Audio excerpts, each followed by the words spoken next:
and precisely how to fix what should be one of the best offenses in the league. And have a day, NBA, Woj, with 2 monster moves and reaction from Jay Will. All that and more in this hour as we get up with you starting right now. Game of the night.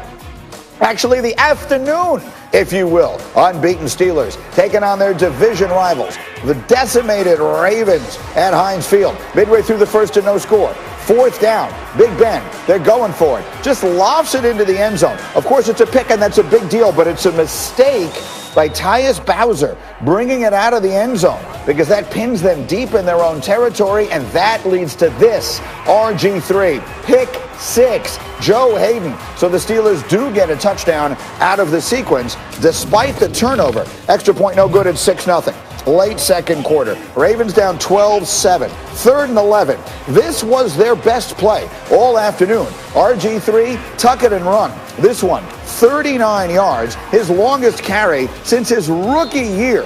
And that would set up this critical sequence in the game. 12-7. Ravens had just called their final timeout of the half. They run it from the 2-yard line with Gus Edwards. He doesn't get there. Look at the Steelers slow playing it. John Harbaugh begging for a delay of game penalty. Not going to get it. Tick, tick, tick, tick, tick. You see it ticking down. RG3 trying desperately to get them lined up. They could have clocked it and kicked the field goal. Instead, they go for the score. Luke Wilson can't bring it down. Baltimore comes away empty.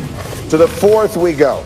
It's still 12-7. Ravens were hanging around, but finally, Big Ben, Juju Smith-Schuster, Pittsburgh up 19-7, and you figure that is going to be your ball game. Now, terrible moment for Pittsburgh. That's Trace McSorley in a quarterback. Watch Bud Dupree, bottom of your screen. Down he goes, non-contact. Forget about what happens at the end of the play. It's not nearly as important as what happens right there. The concern is they believe it's an ACL and a season-ending injury for Dupree. We'll get more as we go. Next Raven drive. Again, down by 12. How do the Steelers let this happen? McSorley to Hollywood Brown, a 70-yard touchdown. McSorley's first career touchdown pass. It's 1914.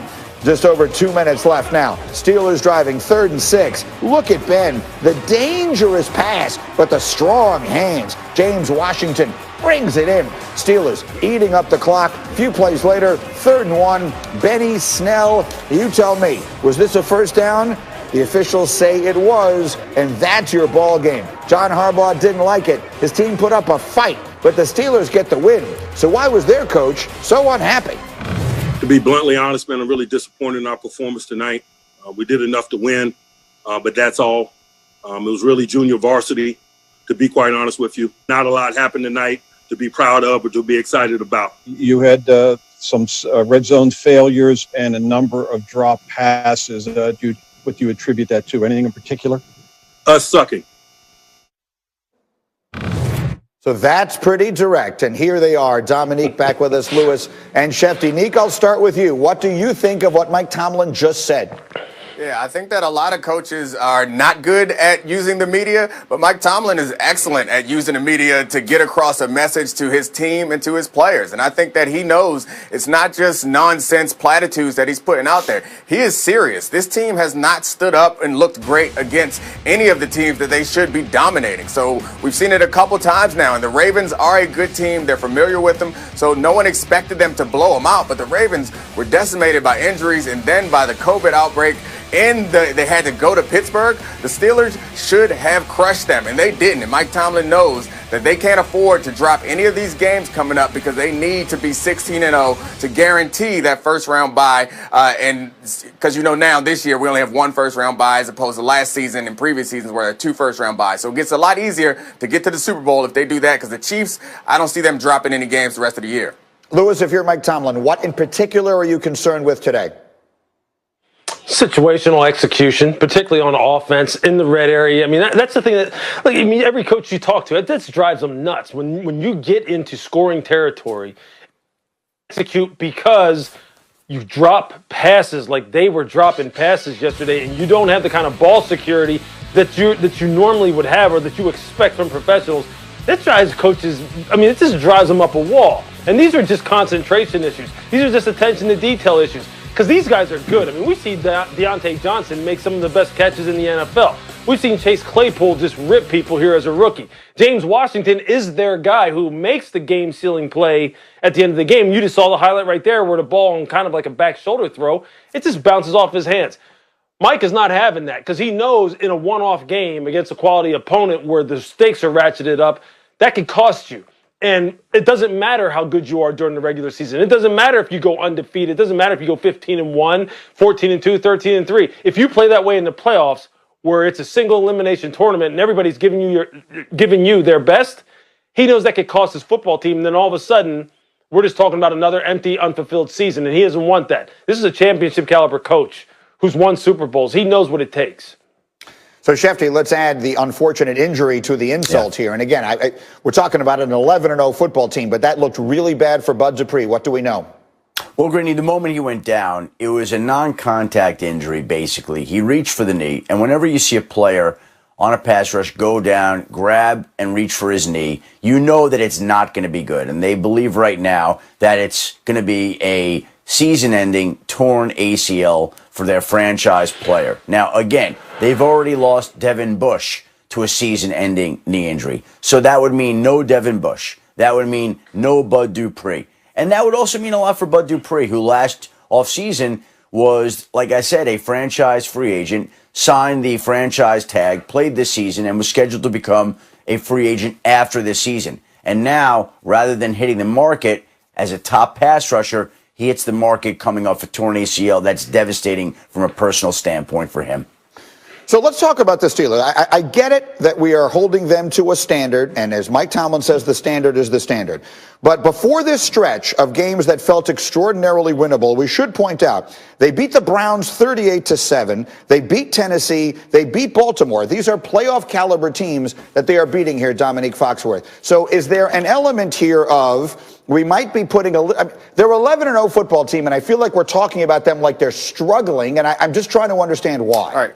It's an odd dynamic. So rarely do we get to the point of the season where we have an 11-0 team that none of us think is the best team in their division. And that's what it comes down to. We're judging them against the Chiefs or what we see the Chiefs as becoming in the playoffs. So it may not be fair to them. But, I mean, to be completely honest, we can go back through all the games they played. I remember a Cowboys game where they didn't look all that good. There was, I think, a Jaguars game that they barely pulled out. So just as many of those blowouts you can point out, you can point to as just as many situations where they should have crushed teams and they didn't. So it's not fair to them. You're right. They're undefeated. They make the plays that they have to, but we're not judging them. This is not a Steelers franchise is not comfortable with going undefeated or making it to the playoffs or having a good showing. This is a championship franchise with a championship coach, championship quarterback. That's how we're judging them. So it may be unfair, but I believe that's how they're judging themselves also. That's why we saw Mike Tomlin all fired up after the game as if they lost. Yes, the Cowboy game, they did not blow the world away, and they didn't blow the Cowboys away 24-19.